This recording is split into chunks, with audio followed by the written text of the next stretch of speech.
உனக்கு இன்னும் 3 நிமிடம் மட்டுமே கால அவகாசம் உள்ளது. அதற்குள் நான் சொல்லும் இந்த பதிவினை நீ முழுவதுமாக கேட்டுவிடு. என்னை நிராகரித்து அவமதிப்பு செய்யாதே. பிறகு நீதான் வருத்தப்படுவாய். உன்னை தேடி உன் அன்னையான நான் வரப்போகிறேன்.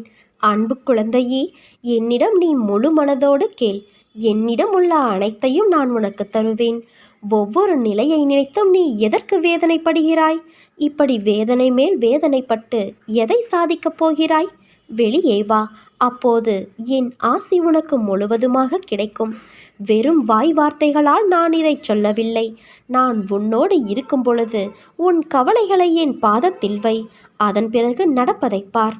உன்னை படைத்தவள் நான். நம்பிக்கையும் பொறுமையும் கொண்டு இரு. உன் கர்ம பலன்கள் முடிந்து விட்டது.